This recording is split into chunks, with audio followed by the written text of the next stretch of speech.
Shalom. Giving all praise, honor, and glory to Yahweh Ba'ashem Shai, Ba'ashem Rachakwadash.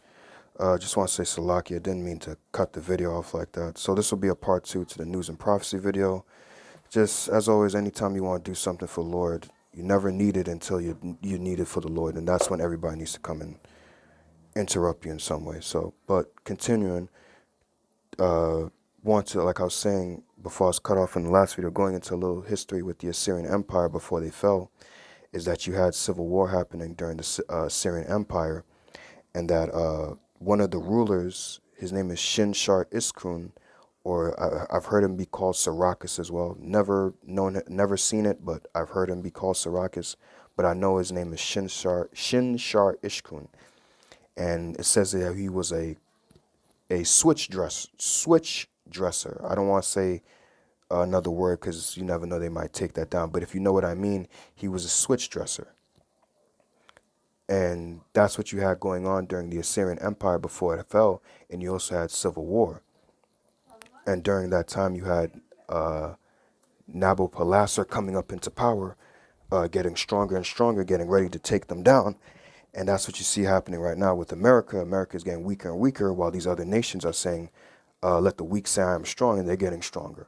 And they're getting ready to take out America, according to biblical prophecy. But that messed up my spirit, just being disturbed like that. But gonna continue. Just got one more article, but Lord's willing, I'll remember to put the links in this.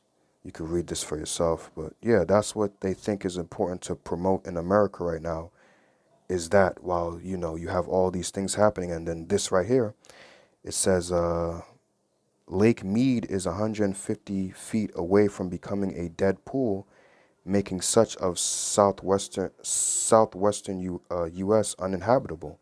So you have a lake that's being dried up. It says America's largest reservoir is drying up fast, which could make states like Nevada, Arizona, and California and parts of Mexico no longer livable in the not too distant future. So here it is, you have this, but look at where the mind of the king, the mind of your ruler is at. And this is what you're worrying about? It says Lake Mead, which generates just under 40% of Las Vegas power supply via the Hoover Dam, is currently sits at just under 1,044 feet. It is less than 100 feet away from becoming a dead pool, meaning no more water flowing through the Hoover Dam and no more electricity or water for every southwestern city that relies on this resource for sustenance. Since the beginning of March, Lake Mead has dropped by more than 23 feet, which is astounding considering its massive size from one end to the other lake. Lake Mead stretches 120 miles. It turns out that Lake Mead has been dropping for many years.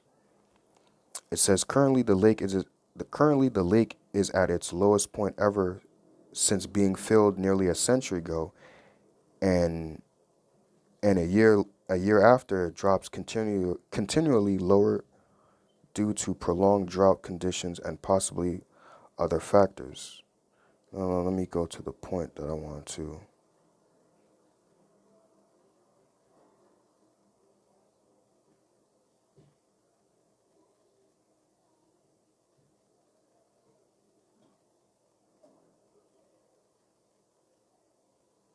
Okay, so this person, Tanya, whatever that name is, the Interior Department's Assistant Secretary for Water and Science, issued a stark warning the other day saying, "We have an urgent need to act now.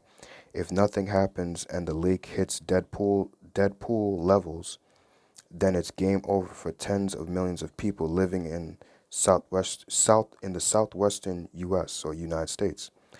At full capacity, the Hoover Dam's 17 turbines can produce 2,700 over 2,000 megawatts of power. As water levels have dropped over the years, that capacity has been dwindling and is currently down about 33%. So the more it loses water, the more it's not going to be able to pump out power. And what's that going to do? That's going to affect what? That'll affect lights. Lights will be going out, blackouts. I believe you have blackouts in it's either Texas or Ohio, or is it Texas that has no water? I can't remember which one, but I think it might be Ohio has no had a blackout, or one of the two. I'm getting confused. So much shit sometimes.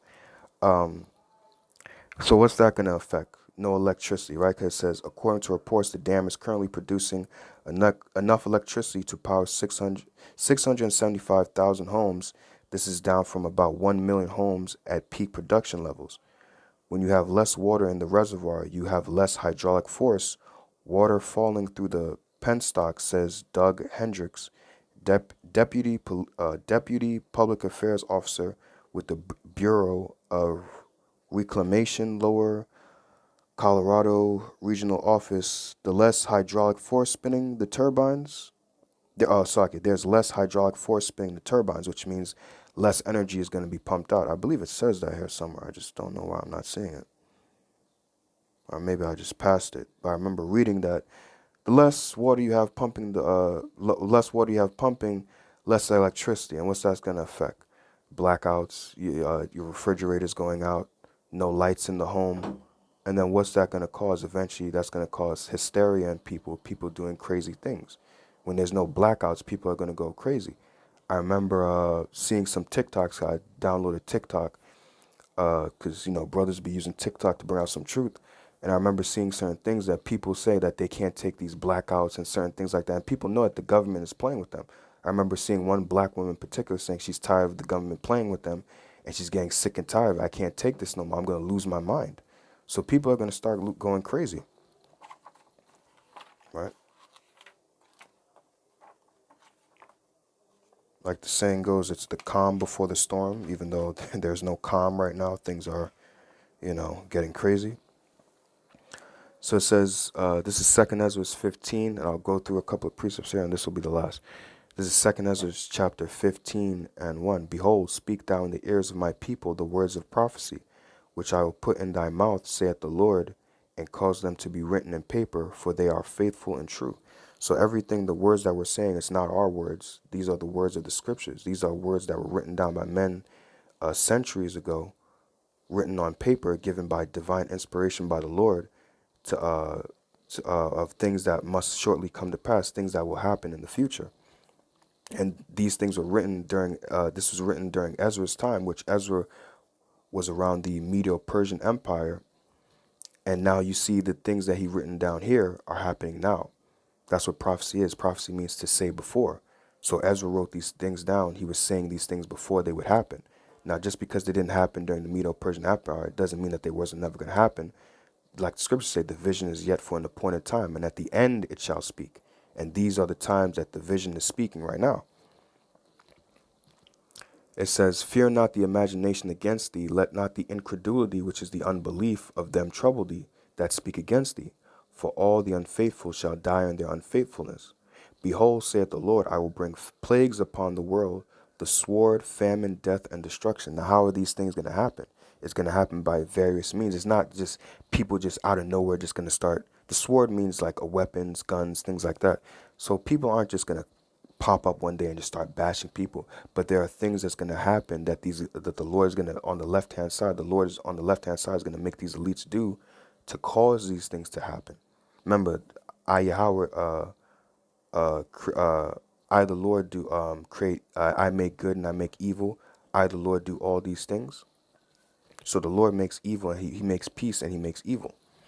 So the Lord is going to work on the minds of these elites on the left-hand side to do things to antagonize the people, to make them do crazy things, which is when they have blackouts, what people are going to go crazy. I remember when I had a blackout years ago, when that blackout happened during the early 2000s, my blackout shot up. People just started doing the most random and the stupidest things. People were getting robbed in their apartments and things like that. So when these blackouts happen, people are going to what? They're going to rob people. They're going to, when blackouts happen, famine, because now your refrigerator doesn't work anymore. So the food's going to go bad. So what? That's going to cause you to like, I'm hungry. I got to eat. My family got to eat. So you're going to look like, oh, I got to rob somebody else now, man. I got a family to feed, so screw your family. It's dog eat dog. It's survival of the fittest, that type of stuff. So that's how sword, famine, death, and destruction is going to come upon the world. for these events, these little things that's going to become big things, eventually is going to cause people to pretty much show you how really society is. That people sit there and say they love God, they love this and that, they're all love, but you're about to see this society and people for who they truly are, the monsters and animals that they really are. That's why it's important to have the wisdom, knowledge, understand. That's why it's important to have the Holy Spirit of Yahweh Bashem Al Shai, because this is Lord's willing. We are part of that number. We are part of that elect. This is what's going to keep us from these troublous times, these perilous times, from doing things like that, from robbing someone, from doing, slaughtering someone for no reason and things like that. Thinking in your mind, I'm going to just go and kill someone because of lack of food. No, you want to have faith in the Lord that he can provide and protect you. We don't want to be like these people doing crazy things and things like that. There was a movie called The Crazies. We don't want to be like the crazies of this world, you know? Jumping down to verse 14, it says, "Woe to the world and them that dwell therein, for the sword and their destruction, draweth nigh, and one people shall stand up to fight against another, and swords in their hand." Right, so men are going to go and fight against each other for food and things like that, right? "For there shall be sedition among men, and invading one another, and they shall not regard their kings nor princes, and the course of their actions shall stand in their own power," right? Because it's going to be anarchy in the streets, and people are not going to listen to the government. They're not going to regard their kings or princes.